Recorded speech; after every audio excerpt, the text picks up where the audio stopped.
Hi guys, my name is Christina McCaffrey and I'm a success coach with Entrusted Coaching. I am going to talk to you today about 4 points that will help you whenever you're trying to connect with customers. It'll improve your sales quota for sure, and it will make life so much easier. I hear people going into sales all the time and then dropping out because it's too hard. Well, some of the training that you get in sales is based on repetition and not connection. Um, I am going to talk to you today about connection. So really connecting. So the first thing, and why am I able to tell you about this? The reason I'm going to be able to tell you about it is because I've lived it. I've been the salesperson on thousands and thousands of sales. Um, I started as a geriatric social worker, and then I went into retirement sales. And I sold assisted living building after assisted living building after assisted living building. Then I came into real estate 21 years ago.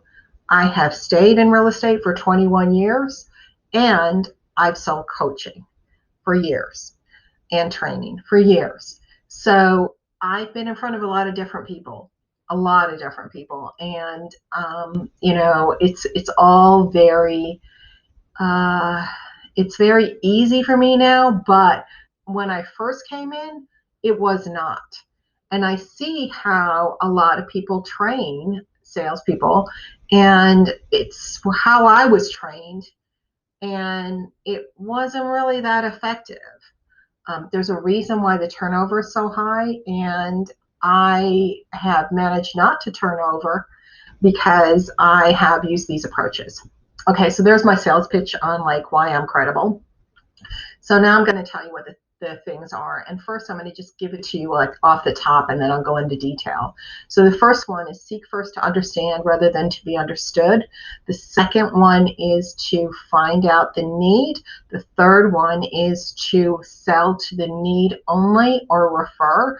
And then the fourth one is make sure you find out what the fears are. So again, I'm going to start from the top. Seek first to understand rather than to be understood. The reason this is the top is because everything flows from this. And if you just remember that, you will alter your whole sales approach. I promise you. So those lines, seek first to understand rather than to be understood, are from part of a prayer to St. Francis. St. Francis prayer. It's not to St. Francis, it's St. Francis prayer.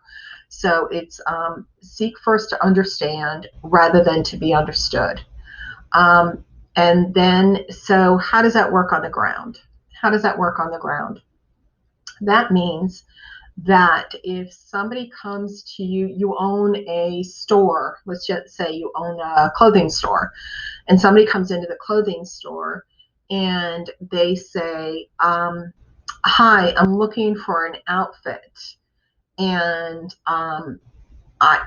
it's for the first day of work at my new job. And you say, there's the dresses and there's the suits. Let me know if you need anything. You've lost a sale. You probably lost a sale because they came to you automatically and said, um, you know, I need help. And you just sent them in a direction. Now, you actually, their perfect outfit might be hanging on those hangers where you pointed, but they will not find it more than likely because they haven't had a feeling of connection. They haven't had a feeling of connection. If somebody comes to you and they're coming right out with saying that number two, what is the need? If they automatically are coming out with that, start asking questions. If the other scenario would be is you are same owner and somebody comes in and they say that to you, I'm looking for an outfit for my first day of work. And you say, oh, congratulations on getting the job. That's really awesome. Are you excited about it? They say, yes, blah, blah, blah. Have a wee bit of a conversation about that. And then ask them, tell me a little bit about the company. Is it a creative company? Or, when you went for the interview, how were people dressed? What did you wear for the interview? Did you feel comfortable in that? From that information, you can figure out which one of those items hanging on the racks are going to be a good fit. And then you just sort between like which one is it going to be. So the need is first to understand rather than to be understood, and then serve the need. Now, if they came to you, if it's the same person, and they said, now you've got a really high-end corporate-looking clothing store, and they tell you that it's going to be an artistic place and it has to look blah, blah, blah, blah, blah, then it's going to be number three. You can't meet the need of, you've got corporate stuff hanging on your racks. So you tell them about a place that would be more appropriate for them to find more artsy stuff. They'll thank you for it. For sure. And then the fourth thing that is really important to know is if you do have somebody in front of you and you can meet their need, know that they're probably fearful. There's some objection that they're worried about that they're going to be keeping in their head. I'll give you a perfect example of this because it happened to me last night. I wanted to buy a blouse, and COVID-19 and all that. So I'm online looking at blouses, and I saw this one blouse, and I only go to like two stores. There's two stores I like constantly go to because I trust them. They're good to me. They always have what I need, and they treat me well, right? So that's why I go to those stores. So I looked online. I found a blouse that I loved. I thought it was really cool. But I had this little oof because there was no reviews. So instantly my head went, oh, what happens if I buy that and it comes here and it doesn't fit? Oh, that's not good. But I was able to jump that because I thought, well, you know what? I'll just return it at that point. And more than likely, based on my knowledge of that store and those sizes, it will fit. But now if I was in front of a client or customer and they were saying, life coaching, perfect example.